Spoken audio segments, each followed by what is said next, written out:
Love. There we go. All right, we're live now, Pete. So welcome to Inspire Design Home Show. You guys have done a great job over the last couple of days. Had some fascinating talks with them and everyone else. So lots of interesting projects going on, it seems, across all of the partners, really. So I'm sure you guys must have been busy as a result of that. Yeah, thanks for having us, mate. Yeah, we are pretty busy actually, which is good. It's really good. I think like over the last 9 months during this like pandemic, where everyone's at home, there's been lots of thought about we're stuck in our home. What can we do with it? What we can do. Yeah. And it's like highlighted loads of issues, or it's just prompted people to go, right, we're here. Let's do something. Even like husband and wives just spending more time with each other, and actually being able to have those conversations about what can we do with our home. We've seen loads more of that, decisions being made quicker because of it. So yeah, and and something I'm actually going to talk about today is color, which I think like Dulux, their paint sales have shot up over the last 9 months, because it's just such an easy thing for people to do, is order a bit of paint online, and whilst we're here, let's just paint a room. So but for us, yeah, we've been really fortunate, really grateful for the continued work that we've got. We've been able to expand the team. I've seen that. You've grown a lot, haven't you, in the last year? Massive. Yeah, I think the team's doubled in size over the last year. So we have a town planner on board now to help with all our planning applications. Anything intricate, that's what Martin can deal with. I spoke to Martin yesterday. Definitely missed kind of depth of like knowledge there. I know he's got massive good experience there, but he's the guy you want in your corner, isn't he, when you're going down that planning route? 100%. How much he knows. Just like you're asking one question, and he'll give you an hour's talk on just that little bit of detail. He's incredibly knowledgeable.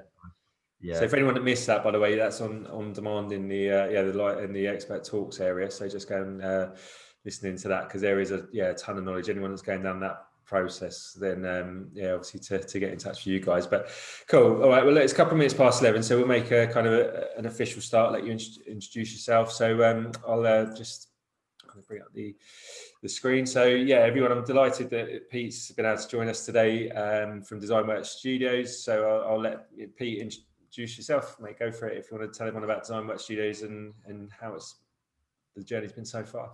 Yeah, sure. So I'm Pete, co-founder, and I run the operations at DesignWorks Studios. So we're predominantly an architectural practice, but we also have a quantity surveying arm, and we also we monitor construction sites as well. And we also now have a planning arm as well, so we can look after that full journey of a client wanting to do a refurbishment or extension or a new build or development block on their home. So that's like us in a nutshell. Yeah. Okay, and you're talking to us today about wellness in architecture, which I never knew was a thing before I started talking to you a few months ago. And you brought this to my attention, and it made complete sense. So it was great kind of that you were able to spend a bit of time today just introducing this area to everybody. So obviously that kind of first question, certainly my question, and probably more of a direct way at the time, what is wellness in architecture? Yeah, wellness in architecture is actually something that we've been focusing on for quite some time. And then this year, with the whole pandemic, has brought it right to a head. It's like really in people's faces, and the term like well-being is being used everywhere, which is a really good thing, because it's bringing awareness to that. For us, wellness in architecture is how an environment affects people. So we as designers and DesignWorks Studios have the power and capability to actually affect how they live, how they feel, their health, their comfort, their happiness, their mindset, everything and a lot of that is to do with their architecture and the home that they're living in. Okay, yeah, all right. So yeah, I mean, I could talk for a lot. Well, I think all these photos flicking around are kind of from your portfolio, and there's lots of great examples of your work on your website as well, and you can go in the exhibitor section and see more of that. But I'm going to actually stop just sharing the screen so you can tell me a bit more about this then. So, because it feels like something we should just discuss in more detail and get my head around it. And just in terms of like, before perhaps we get into that side of it, of kind of what you then do for clients, but how, because I've always admired, your approach with Design Work Studios from day one, of how you sort of look after your team and develop and take that. So how do you, as a business owner, just quickly, like, how do you sort of embrace that wellness in a business sense? Because I think that then flows through, doesn't it, to the end result for your clients? Yeah. Yeah, actually, that's a great question. I was not expecting that, but that is good. So go It's for a it. big part of our internal culture. It's a big part of our DNA as a business. Is how can we peak perform as a business and as individuals, but also how can we feel good? How can we all be happy? We spent us as people, and most of the world will spend most of their lives working. Yeah. And within a company, and it's really, really important that you want to get out of bed in the morning, and you've had a good night's sleep, because you're not up worrying about all the things that you've got going on at work, and you'll spring out of bed and then go to work and enjoy your day at work. And a lot of that is based around the culture that the company that you're working for kind of breeds. So for us internally, we actually have a chief happiness officer, Right. Danielle, and we are just about to do a certification in this as well, and hopefully become the first UK company to have a certified chief happiness officer. Definitely the first architectural company, hopefully globally. Brilliant. Yeah. And it's because our people are really, really important to us. And I know that if we look after our internal people, then they will in turn look after our clients. Yeah. So Love the approach. Yeah. yeah, wellness within the company. So like we have a well-being package for our people. So we'll promote things and talk about health and fitness and talk about mindset, and how, especially now, like how is it affecting people? Are you okay? Is there anything you need? Simple questions. Yeah, superb. All right, great stuff. Thank you. So yeah, do you want to go into kind of how, like you mentioned color before and what people are doing, like kind of by themselves, but how does that impact in terms of what you go into? Yeah, like lots of wellness and architecture, which we're terming WWA. It's an evidence-based approach. So there's loads and loads of scientific theory and practice behind this. So it's not just some like woo-woo stuff that's been pulled out of the air.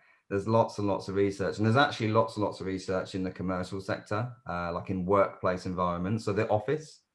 We've all seen like Google's offices, or if we're fortunate enough to have worked in some well-designed offices, there's a lot of thought that goes into that, about how an office environment can be enhanced for performance and to make you to work there and to enjoy working there, and to have different zones around the office to break out and to eat, to socialize, to focus work, to creative work, to brainstorm, and so forth. And for us, we're really keen and conscious to try and get that into the home.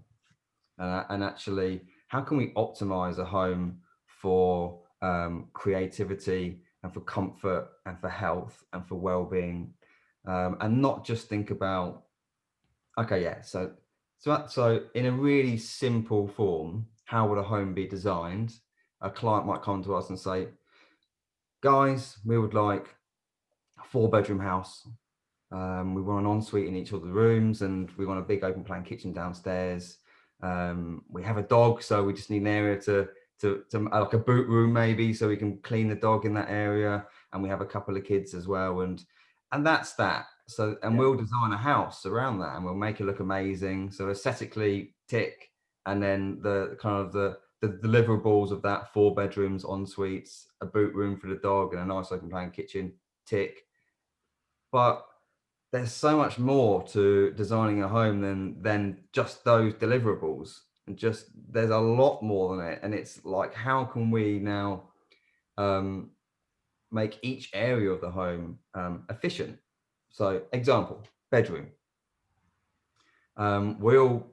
We all need our sleep, and the better sleep that we can get, the kind of the better our lives that we'll lead. So we'll perform better at work. We'll be better with our husbands and wives. We won't be so ratty when the children, frustrate us. Yeah.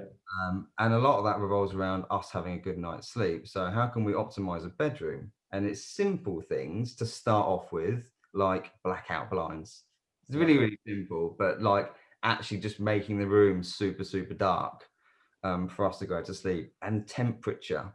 There are optimal temperatures for bedrooms. And then the mattress, and then the color scheme within that, and even the scent.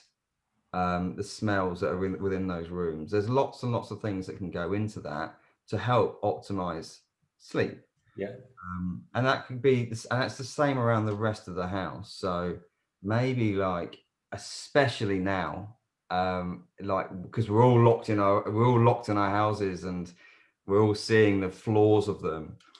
An area for us to relax, but like an optimized area for us to relax. So not just, a beanbag sat in a room, but actually, can we have that area so we can meditate? Can we read a book there? Is the color scheme optimized for getting you in that sensory feeling? So colors, which we're going to come on to in a minute, is really, really important. There's loads and loads of research around psychology of colors and how it affects humans. So that's where wellness within architecture comes in for us, and it's fitting. We actually have, which I won't go into now because I'll talk for days on it. We have set pillars of what we look at in each. Right. So it's like, okay, well, how can we optimize the house for happiness? How can we optimize the house for health? How can we optimize it for comfort?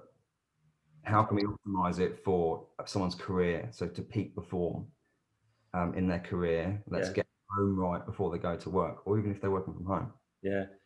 So I guess that's been quite a big change this year in terms of, like you say, for health and work wise, of people missing maybe like going to work where they would have gone to the gym, where they would have like be in their zone kind of work wise, and all of a sudden they're in the home environment and it's a bit different. The dynamics change. Maybe they don't have access to sort of the equipment, but they've maybe got the space. So have you seen more requirements, more thought in terms of home gyms, home offices, obviously?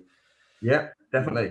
Outside, all that, loads of it. And just like nature, just trying to get in touch with nature, or having a bit of nature, or being outside more, bringing the outside in, which is a term that's been used for years and years and years, and because it's so important, and now it's really kind of brought that to a head and brought it to people's attention.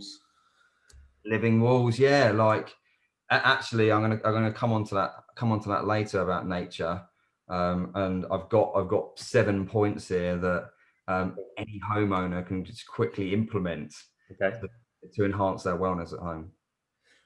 Great stuff. All right, let's go for it then. So I'll go into colors first, because colors is it's an easy fix for a lot of us, really, really quickly. In fact, we've just redecorated a load of rooms in our house, purely around playing with psychology. So I use a lot of this on myself. I'm like, right, let's test it out. Yeah. Like 12 months ago, a lot of us are using greys, because it's a great neutral. It's a fantastic neutral. It goes with, you can use a gray and it's going to go with anything. You go with red, it go with brown, it go with pink, it go with anything. But a lot of us are using dark grays. I, for one, definitely did. Right. And actually now, just during the kind of this year and during this pandemic, like, dark grays aren't necessarily great if we're sat in that room all day, or we're sat with that color all day, it can feel really like claustrophobic. Right. It can just draw you in. Yeah. So it's the colors that like we're starting to use a lot more of, and the colors that I would suggest people start thinking about is like muted blues and greens, which go back to nature, really, like the Yeah. colors of grass and the colors of the sky. So blues and greens, like an olive green or pastel green, is really, really good for like calming sense and to relax. So like a lot of us are at home, Yeah. and a lot of us are working from home, and we might have children around the house as well. It can be really, really stressful. There's a lot going on. So the power of just using a color like a muted green or pastel green just help psychologically to relax. Same with blues. Blues are really, really good. So they're my top two recommendations are muted and pastel blues and greens to help people relax. Browns and reds out. Yeah. Yeah. Dark. But that's not to say that like deep dark colors aren't right. Um, like even like a library area or part of an office area, a deep blue is really, really nice. Yeah. It's a really nice color to sit there, read a book, Yeah. and have that color around you. Actually, blue it's a really creative color. Yeah, because my daughter the other day actually she had some of her pens and she started colouring the walls and they were blue and green and I wasn't feeling particularly mentally well at that time, but perhaps she was ahead of the curve and I should have Yeah, let her carry on. So maybe that's where I'll push it. yeah, But yeah. no, that is where it's just like we're thinking. Obviously, I guess everyone is like you say. We're spending a lot more time at home looking around and just what you want to change, refresh, do things maybe like in simple ways as well as, but then you start thinking a bit further about like configuration. But okay, great tips. Yeah, thank you. All right. Good. So I've got 7 pointers on well-being, and also, but I've actually kind of moved this towards the creative spaces because a lot of us are working from home. Yeah. I thought this would be a good thing to talk about. Yeah. And how can we and just enhance little areas around us so we can think more creatively. Sounds good. So and like I was gonna go off on a tangent and I could talk for days on it, so I won't. I'll stick to my 7 points. So number one, We could do a follow up. Yeah. yeah, number one, something blue.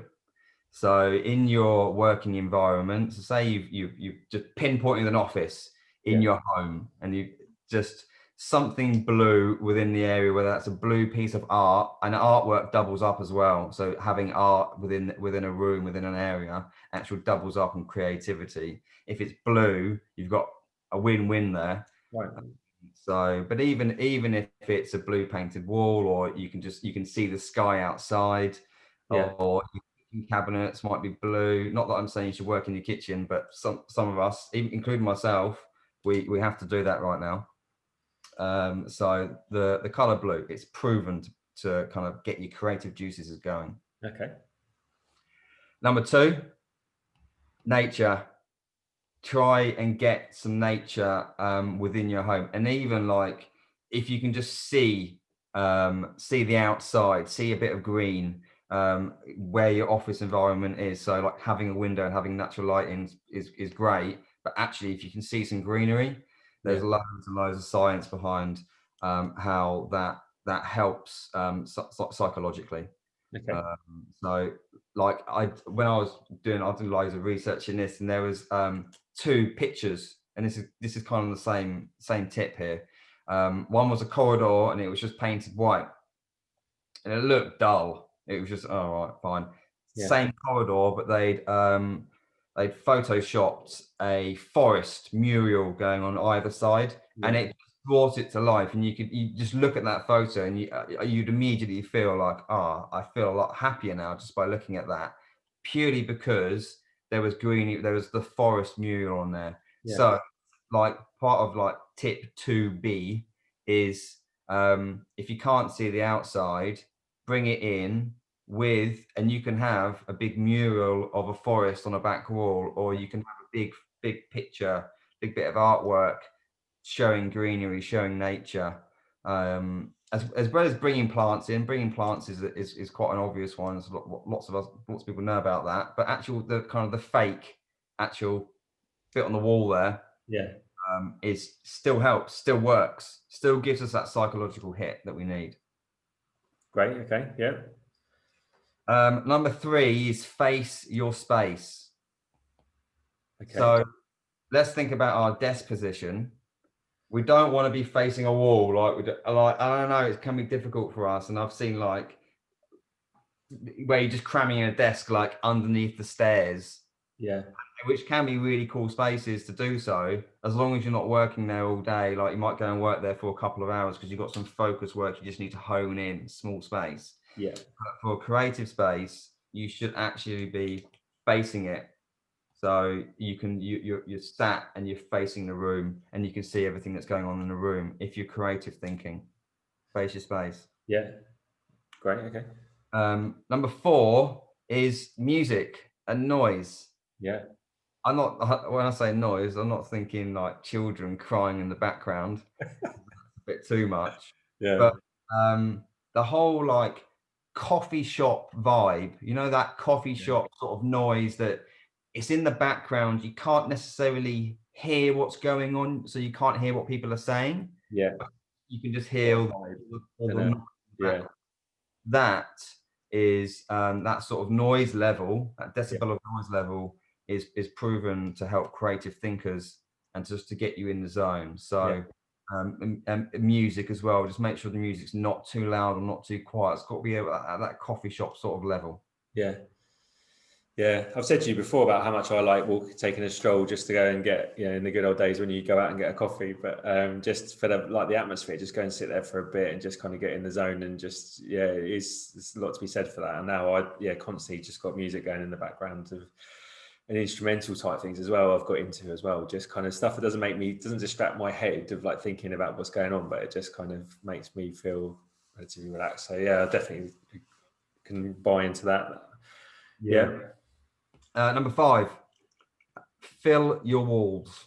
So say you've got a blank wall, don't keep it blank. Right. Put some artwork on there, put some memories on there, put some photos on there. Like memories is also a win-win.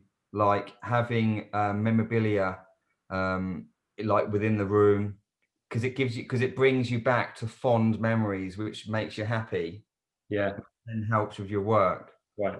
So memorabilia and artwork, and like if there was like achievements, so like for example, say you've won a competition before and you've got like an award or the certificate from your university, whatever that is, like achievements, have them in the room, have them so they're visible, because again, it boosts you internally, makes you feel happy because it's those memories of I've got an achievement there, or I remember that for memory. So fill your walls with artwork and memorabilia, ornaments, all these sort of things that just helps with the creative mind. Yeah. Number 6, this is a good one, scent, smell. Using our senses here. So certain smells will help you feel in certain different ways. So, and you can use like those aromatherapy diffusers where you get the natural oils and just put a couple of drops in, or you can use a candle. But things like lemon and jasmine are a great smell for performance. So if you want to just get down and get the work done, you just focus work. You've got a long day ahead. That's a good smell. And then kind of maybe towards the evening you want to kind of relax. Then lavender and rose is a really good scent to get the smell to kind of get you into that relaxation. Yeah. Okay. Very few people use that. Very few people use actual scent to help them. It's so simple. It's just so, and like all these things are really like, they're not going to cost the earth either. They're just quick fixes that really you could just like jump on Amazon now and just tick. Right. And now I know that my working environment is going to be so much better because of that. And my last one, number 7, is embrace detail.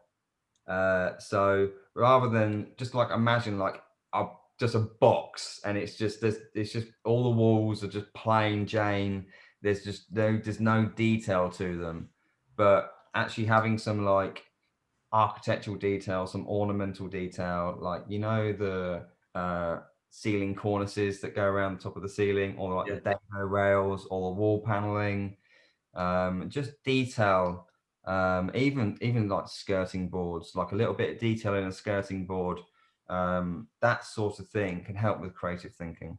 Right. So just a little bit of detail in the room. I know, like, and for us as well, we love like simplistic modern design, and it looks fantastic, but it's good just to add a little bit of detail within that, because help with creative thinking, and it can just help make that space feel amazing.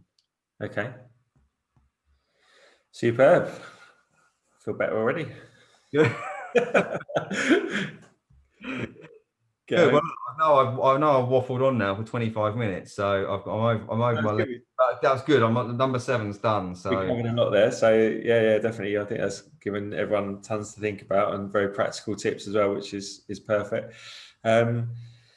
So because yesterday Martin touched on the whole like planning permission aspects of like garden rooms and things like that as well, because that seems to be a big thing in terms of getting popular of talking about. So anyone that missed that can watch Martin's covering the planning permission sort of side of it. But that seems to be a great way of, if you've got the space outside, but almost taking your working environment out, kind of away from the home. So people that like walking out the door, I'm definitely one of those people. I like to kind of go to work and then come back and sort of have my 2 head spaces for either, so I can try and do both justice. But it's that you seeing kind of a big shift in popularity of those, and I guess in like that's where you can really get in the creative zone and make that space your own, that can feel quite different to your home if you're like that way inclined and you like that kind of door open shutting mentality of what zone you're in your head.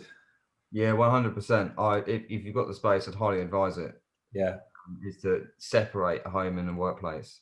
Highly advised to do that. Definitely. We are seeing more people, of course, that want home offices. I can see so many companies being formed, home office companies, new garden offices companies. For us, when we design home offices and gardens for people, it's really tailored. It's not just a basic box. It's not just off the shelf. We won't do anything like that. It has to be tailored to the person and to the individual, finding out exactly what, like, we have a client now where we're doing it for, and we've delved into how his work day, what's his typical work day, what's his typical work week, what's his month looks like. What type of thinker is he? Is he a creative thinker? Is he a focused thinker? Is he a detailed man? We go into all these things because if you are a creative thinker and then you just get a box put in the back of your garden and the ceilings are 2 points, they're low, and it's just it will do you no favors. Not like working in there. It will be a novelty for a month and you will not enjoy it. So it's really important to get into the detail and to actually design it around how you work.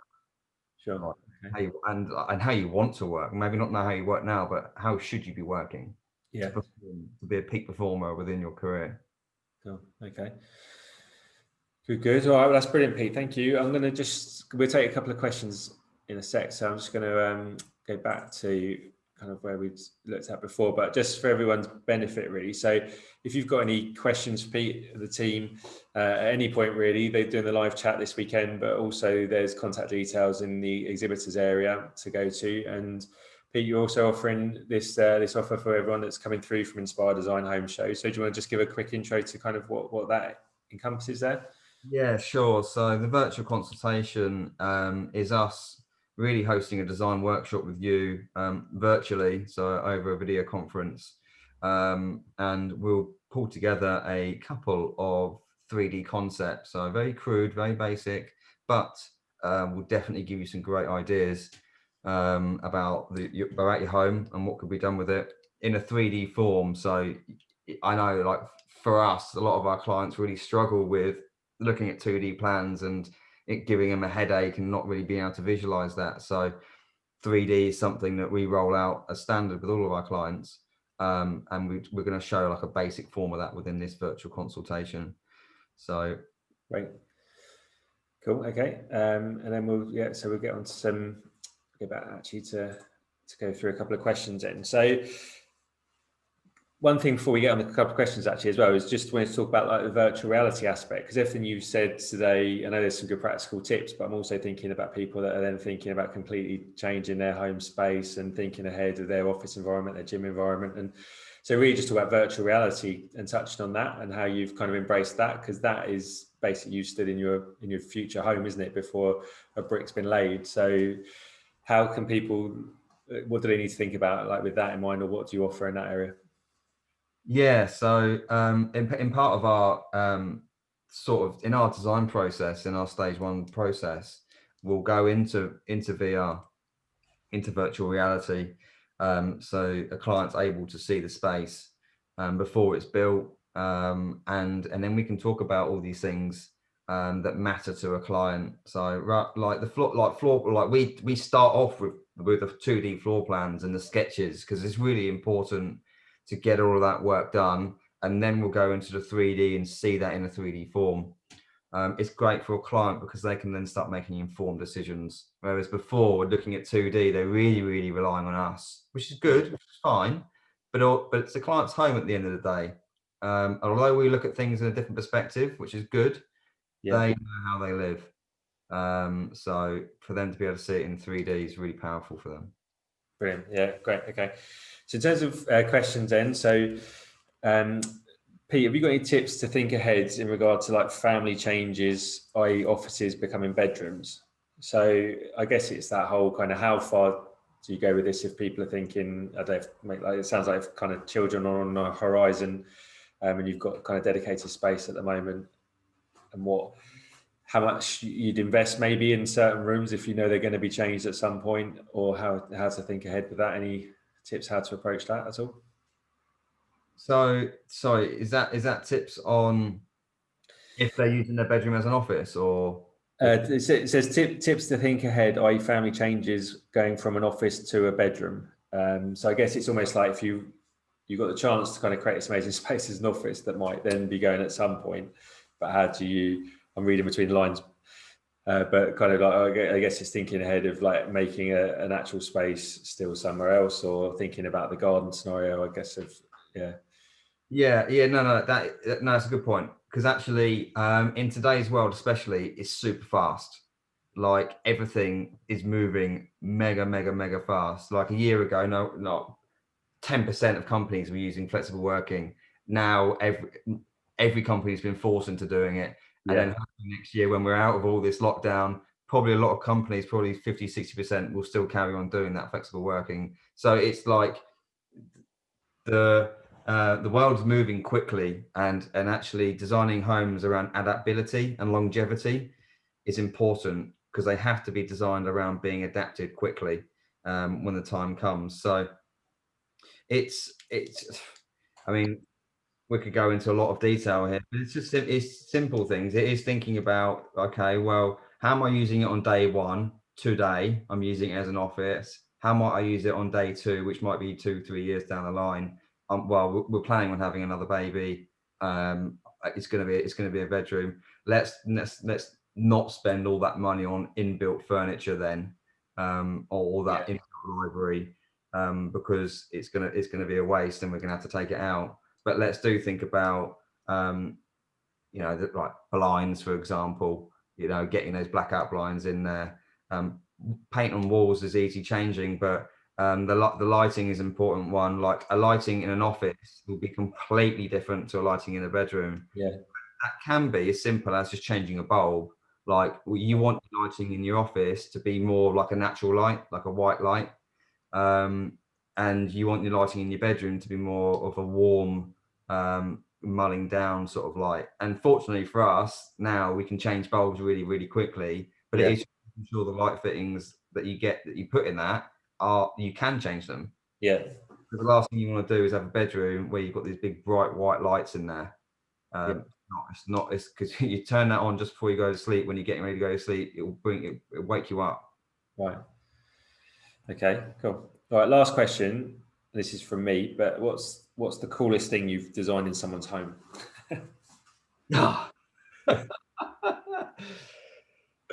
Oh, I mean, coolest thing with designing someone's home. That is a difficult question, you know. Like, if I'm not thinking about well-being, although this probably is well-being, we've designed a wine cellar, which was quite fancy, which was nice. More recently, actually, one of our designs. This is cool. This is actually one of our recent. This is one of our current designs.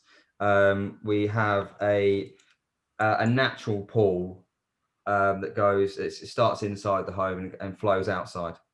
Right.